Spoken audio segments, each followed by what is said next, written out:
What do you mean, offline? I don't know, she's not responding and I can't access the AI core diagnostics. You better get down to Deck 3. Commander, comm systems are going haywire. Whatever's happening is centered on Deck 3. See if you can get to EDI. I'll check the AI core.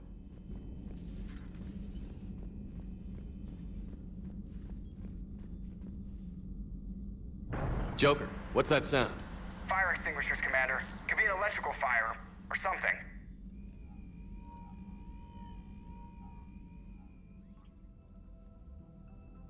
I'm going in.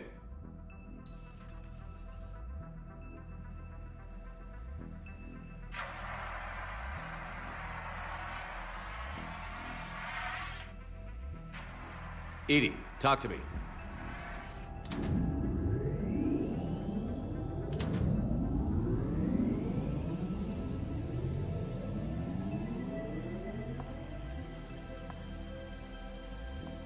Is there a particular topic you wish to discuss, Shepard?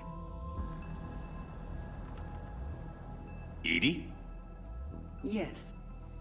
You're in Dr. Eva's body. Not all of me, but I have control of it. It was not a seamless transition. A transition? You blacked out on us for a while there. Correct. When we brought this unit on board, I began a background process to search for its information on the Prothean device. This eventually triggered a trap. A backup power source and CPU activated, and the unit attempted physical confrontation. Fortunately, I was able to gain root access and repurpose it as I saw fit. During this process, it struggled. Thus the fire. Well, if it means having full access to the Prothean data in its head, good work. I reasoned along similar lines. So if you're in there, are you still in the ship? I exist primarily within the ship. For optimal control, this unit should remain within Normandy's broadcast or tight beam range. Are you planning to take that body somewhere? Normandy's weaponry is not suited to every combat situation. This platform could provide limited fire ground support. You mean you could come with us? Correct. This body could accompany you to areas the Normandy cannot reach. Before we do that, I need you to guarantee this mech doesn't have any more surprises in it. Run whatever tests you can. Then we can talk about using it in combat situations. One moment. I am running trials. Complete. I can send you a full report if you wish. However, my first step should be restoring functionality to the Normandy to reassure the crew that all is normal. Just don't be surprised if the crew is a little wary of your new body. It was shooting at them a little while ago. An excellent point. I will take it to the bridge. Joker will also want to see it. On that, we can agree. Was that EDI who just walked by? Yes, it was. Joker is going to have a field day with this. EDI is a huge asset to this team. If she'd told me about her plan to obtain a body, I'd have volunteered to help. I do not wish to force a conflict of interest between our friendship and your duty. I'd have preferred a conflict of interest to a hard restart of half our systems. But thanks, regardless. Hello, Shepard. Still getting used to greeting people in person? No. I require only one occurrence to adapt to a new concept. How are you adjusting to the arms and legs? I am interested to see how this body performs under real combat conditions, if I could accompany you sometime. Without stress testing, there is no way of knowing if it has serious design oversights. At the moment, it appears adequate. That's not the word I'd use to describe you.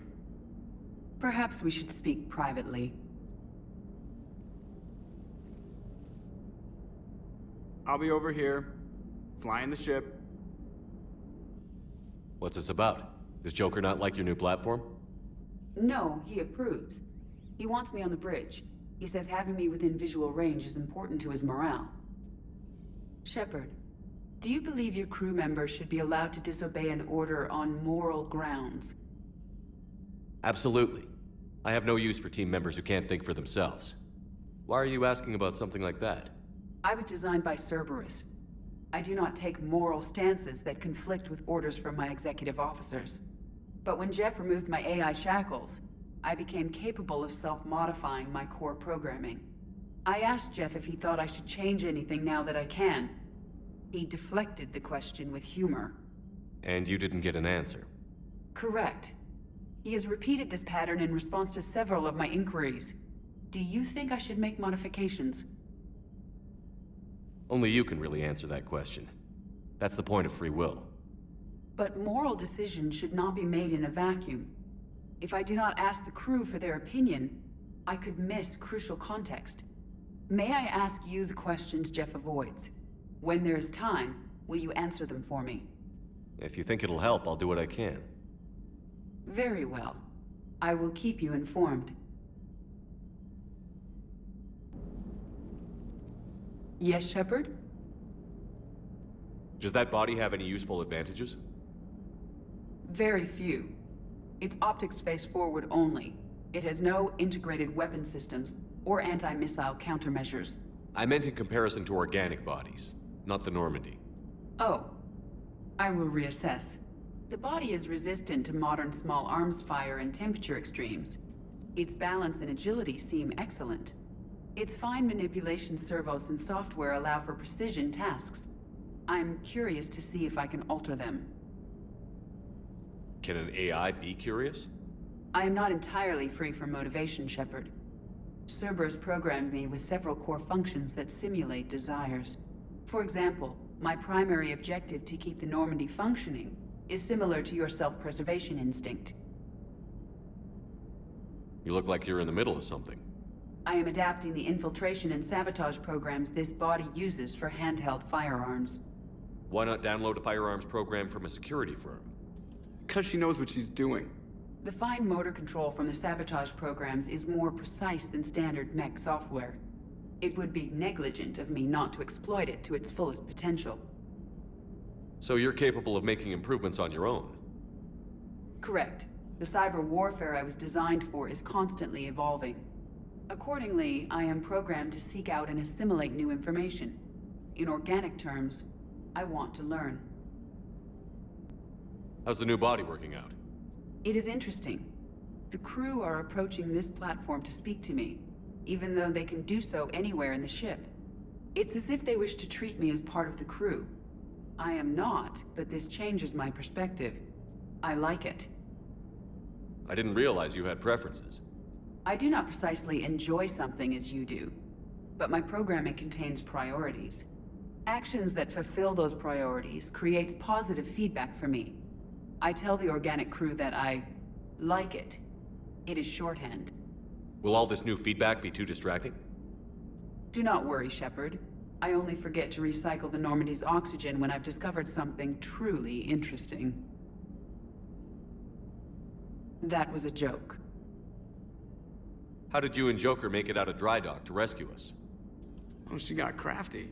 You do not want to get on her bad side, Commander. When the Alliance commandeered the Normandy, I deceived their technicians.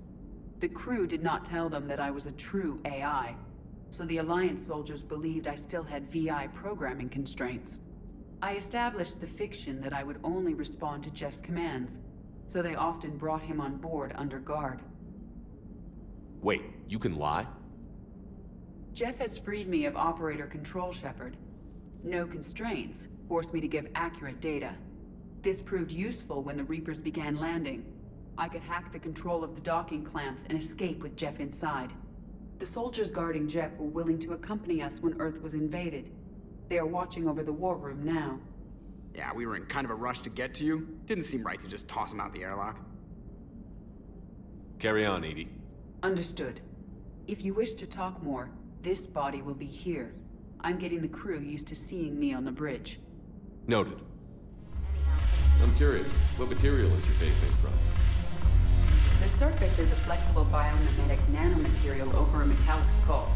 The skin uses shear thickening technology to help protect the central processing unit in the head. If the skin is struck or shot, it solidifies to absorb the impact. It also is capable of limited self-healing. And what about the hair? It is of similar construction. For defense, I have set it to cohere into a solid piece.